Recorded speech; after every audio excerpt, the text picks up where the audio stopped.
Aujourd'hui, 13 février, nous célébrons la radio à travers des hommes et femmes qui travaillent dans ce médium.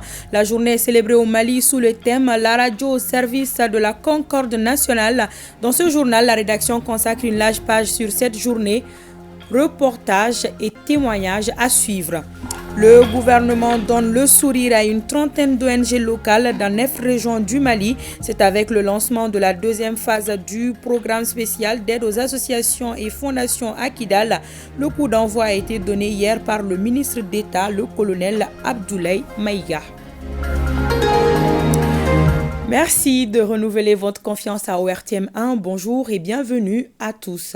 Le Mali dispose désormais d'un système informatique de gestion des données du recensement administratif à vocation d'état civil RAVEC.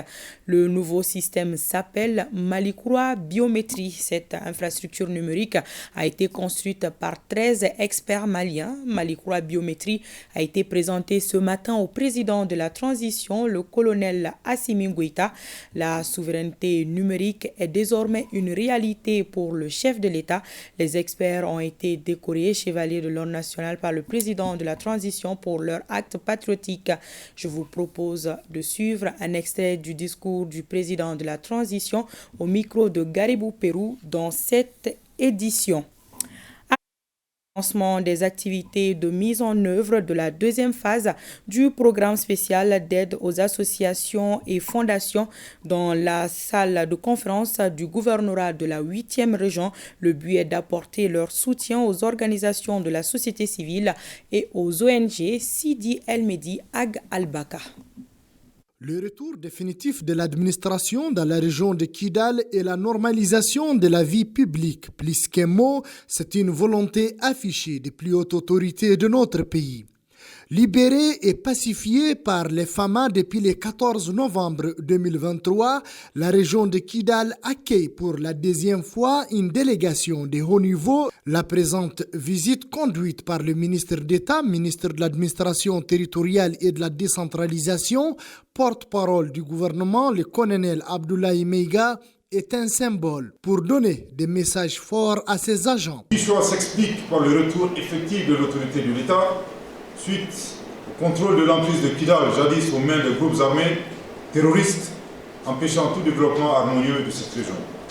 Ce retour depuis le 14 novembre 2023, date historique de la reprise de cette ville stratégique par nos vaillantes forces armées de sécurité, a consacré l'aboutissement du vœu ardent du peuple malien de recouvrer sa pleine souveraineté sur l'ensemble du territoire national, comme décidé par son Excellence le Président de la Transition, chef de l'État, son Excellence le colonel Assimi Goïta. La présence et la solidarité de l'État aux côtés de toute la population du Mali, et spécifiquement celle de la région de Kidal, éprouvée par la crise.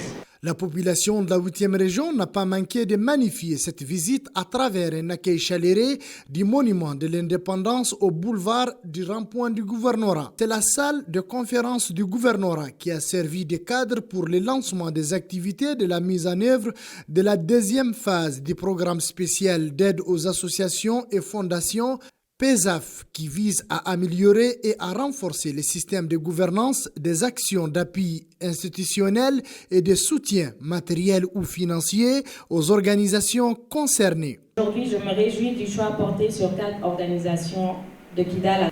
Ainsi, ces organisations bénéficiaires œuvreront surtout dans l'humanitaire et la solidarité. Aux bénéficiaires de Kidal s'ajoutent ceux de 9 autres régions, avec un total de 35 organisations bénéficiaires dans cette phase 2. Conformément aux stratégies et aux politiques de développement du Mali, cette initiative du gouvernement de transition à l'égard des organisations opérant au Mali et qui furent victimes des effets des mesures de rétorsion est perçue comme une lueur d'espoir. La présente cérémonie qui nous réunit en ce jour dans la prestigieuse ville de Kidal et à laquelle vous avez fortement marqué votre présence pleine de signification, de valeur et de grande symbolique. En effet, elle consacre l'aboutissement d'une volonté politique fortement exprimée par notre gouvernement sous la haute conduite du président de la transition, chef de l'État, son Excellence le colonel Assimi Goïta, d'assurer souverainement le développement économique, social et culturel équitable de la nation malienne sur l'ensemble de son territoire dans la sécurité, la paix, la quiétude et la cohésion sociale. Force vive de Kidal, satisfaite du rôle que ces structures jouent dans plusieurs secteurs de développement national, régional et local, ont assisté à la signature de contrats par les associations, ONG et fondations bénéficiaires. Et je le disais tantôt, le Mali dispose désormais d'un système informatique de gestion des données du recensement administratif à vocation d'état civil. Le nouveau système s'appelle Malicroix Biométrie. Cette infrastructure numérique a été construite par 13 experts maliens. Malicroix Biométrie a été présentée ce matin au président de la transition. Je vous propose d'ailleurs de suivre un extrait de son discours au micro de Garibou Pérou, Adaman Kamara et Aboubakar Traoré. Je félicite le ministre d'État d'avoir mis en place un comité technique composé d'experts maliens en vue de développer une solution nationale. Le résultat des travaux de ce comité qui m'a été présenté tout à l'heure est excellent. Cela prouve à suffisance que nous pouvons et devons faire confiance à nos experts nationaux. Mesdames et messieurs, la nouvelle solution appelée Malicroix Biométrie représente une avancée majeure pour notre pays, le Mali. Les offres de cette nouvelle solution permettront désormais à nos concitoyens de bénéficier des services de qualité dans les meilleures conditions.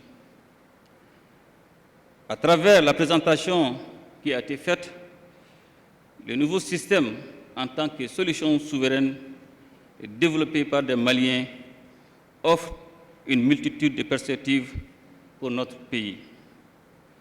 Malicroix Biométrie est un système moderne d'identification biométrique qui va contribuer à renforcer la sécurité intérieure et à rendre plus fiables nos documents administratifs.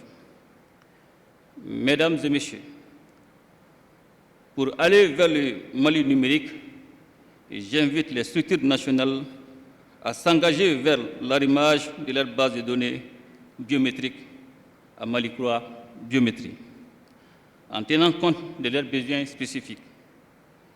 Cela simplifiera les procédures administratives, renforcera la cohérence des informations et contribuera à lutter contre la fraude et la corruption, tout en établissant une source centrale fiable pour les données d'identification. Mesdames et messieurs, avec cette application, nous renforçons les fondements d'un avenir sécurisé. Messieurs les experts nationaux, l'histoire retiendra que malgré les difficultés du moment, vous avez pu relever les défis. Voilà, vous aurez d'autres détails dans nos éditions futures. Direction Ouagadougou, Burkina Faso, où s'est ouverte hier la rencontre des experts des pays membres de l'AES, une rencontre préparatoire de celle des ministres de l'AES prévue le jeudi prochain. Ces experts de différents secteurs vont examiner le projet de traité portant création de la Confédération des États du Sahel. Les détails avec nos envoyés spéciaux à Ouagadougou, Sira Bachili et Mahamadou Sidibé. Le Mali au rendez-vous de l'AES à Ouagadougou. Ici, dans la capitale du Burkina Faso, les chefs de mission diplomatiques et hauts fonctionnaires du Mali, du Niger et du Burkina Faso revisent l'architecture institutionnelle de l'Alliance des États du Sahel conformément à la vision des 3 chefs d'État. Vision d'une communauté de destin basée sur la mutualisation des efforts, le Niger campe le décor avec le rappel des objectifs de l'AES. L'objectif immédiat étant de formuler les modalités de création d'une confédération des États du Sahel, telle que recommandée par la déclaration issue de la première réunion des ministres des Affaires étrangères de l'AES. La mission qui nous est assignée est donc de procéder à la révision de la charte en l'adaptant au nouveau contexte et de poursuivre l'élaboration des projets de texte portant création et organisation de la Confédération et devront régir son fonctionnement. Avec le retrait des pays de l'AES de la CEDEAO, il urge d'adapter les objectifs aux aspirations des peuples du Mali, du Niger et du Burkina Faso. Le contexte sous-régional actuel, marqué par les retraits sans délai et en toute souveraineté du Burkina, du Mali et du Niger de la CEDEAO, le 28 janvier 2024, d'une part, et les espoirs et attentes légitimes de nos populations vis-à-vis de l'AES, d'autre part, nous oblige à aller vite et bien, avec des résultats tangibles et probants qui impacteront positivement le quotidien de nos populations. Les experts de différents secteurs vont échanger sur les questions de développement économique des trois pays, un plus au volet défense et sécurité. Les enjeux, c'est surtout de donner suite à la réunion, aux recommandations qui ont été faites lors des 2 réunions qui se sont tenues à Bamako, le 25 novembre pour les questions de développement économique, ensuite le 30 novembre et 1er décembre pour les questions de diplomatie et de coordination politique. La recommandation forte dont vous vous souvenez certainement était la création de l'AES et de la confédération de l'AES.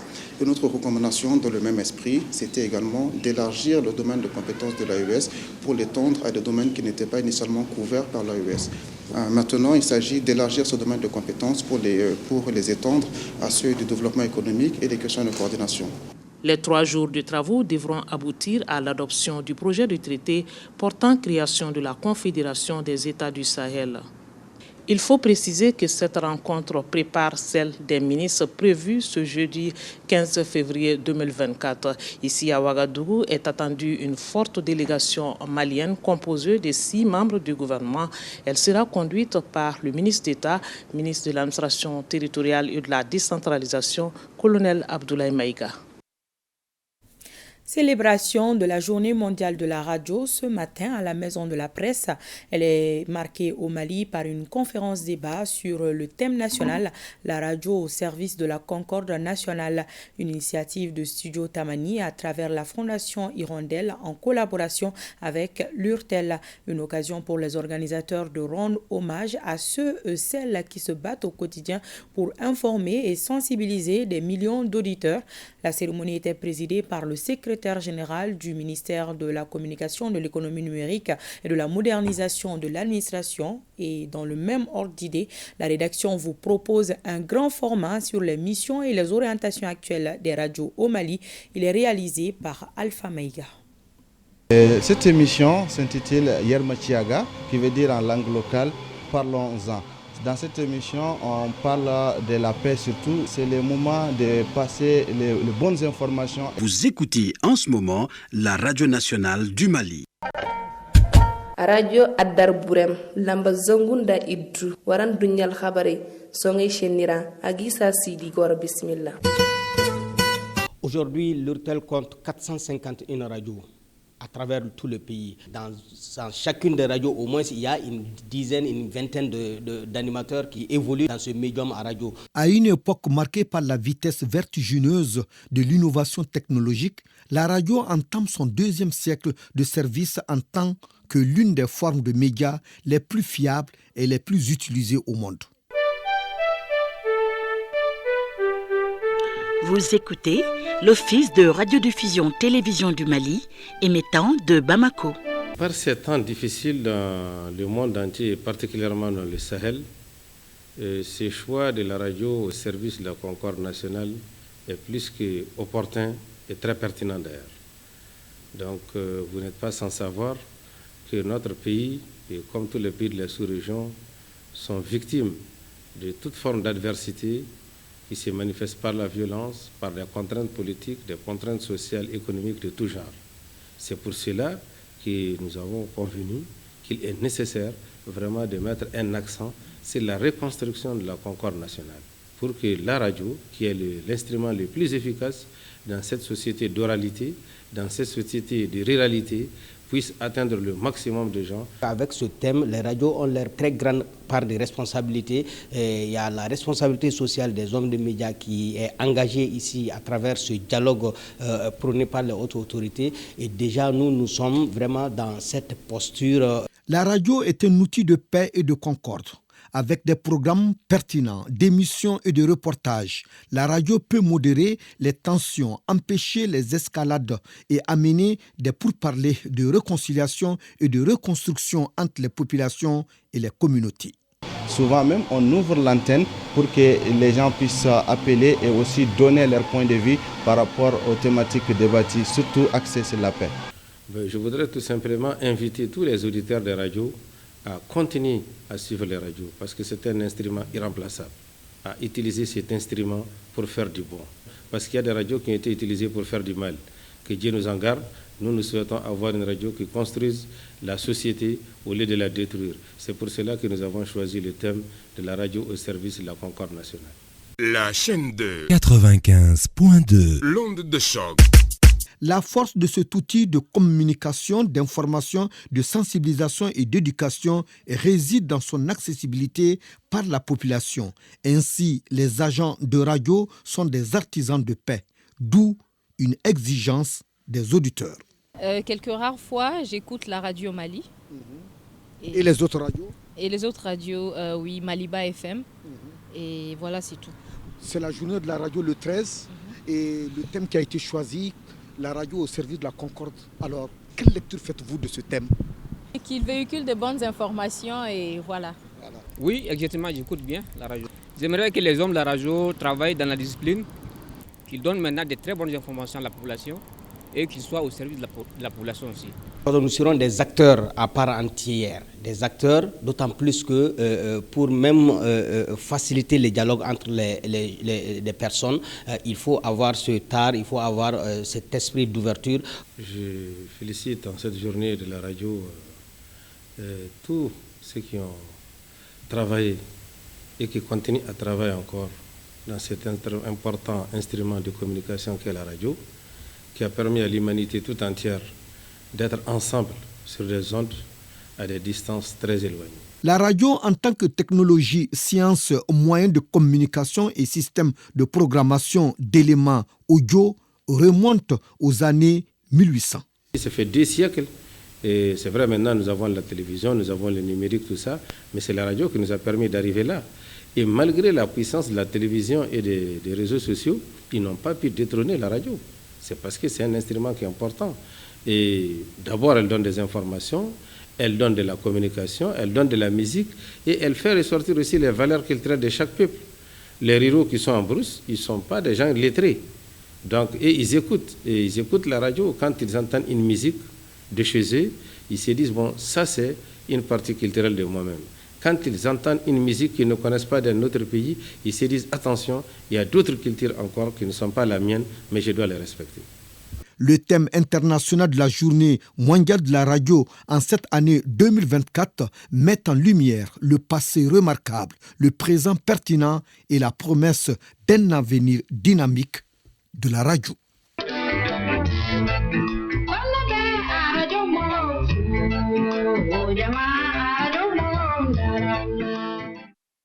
Et vous aurez d'autres détails sur la célébration de cette journée dans notre édition de 20h à mettre donc dans vos programmes. L'initiative pour la transparence des industries extractives forme ses membres. Il s'agit de ceux du comité de pilotage. L'objectif est de promouvoir la transparence à travers l'accès du public à l'information sur la gestion des revenus issus de l'exploitation minière. De Bougouni, Jafar Aïdara et Djibril Baraïgo. Permettre aux parties prenantes de s'approprier davantage la norme IT 2023 afin d'assumer pleinement les rôles et les responsabilités dans la mise en œuvre du processus au Mali, expliquer les changements clés de la norme IT 2023, échanger sur la nouvelle procédure de validation. Tels sont les objectifs de cet atelier organisé par l'Initiative pour la transparence dans les industries extractives. La norme a été fondamentalement révisée, il y a eu des innovations. Ces innovations portent surtout sur les questions liées à la transition énergétique, en lien avec les minéraux critiques ou les minéraux stratégiques.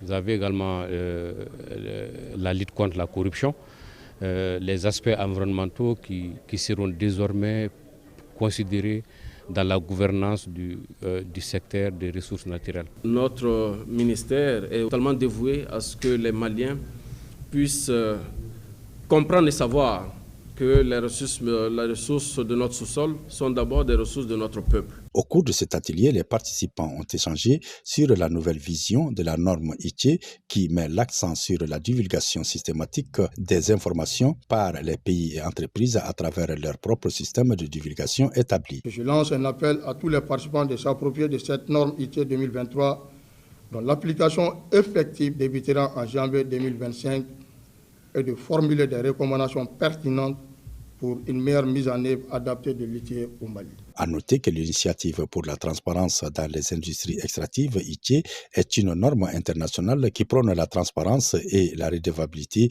dans la gestion des industries extractives. En troisième région, le Conseil fédéral national des adeptes de la Tariqa Tidjania célébrait la 4e édition du Mawlud. Au cours de cette cérémonie, les associations musulmanes se sont succédées au pupitre pour féliciter les organisateurs et formuler des bénédictions pour la réussite de la transition. Yourou Baladjabate pour le compte-rendu. C'est la lecture de quelques versets du Saint-Coran qui a donné le coup d'envoi des activités de la 4e édition du Mawlud 2024 du CONFENAT, Conseil fédéral national des adeptes de la Tariqa Tidjania, dont le thème est retenu, à savoir l'importance du Mawlud dans la vie du musulman, a été rappelé.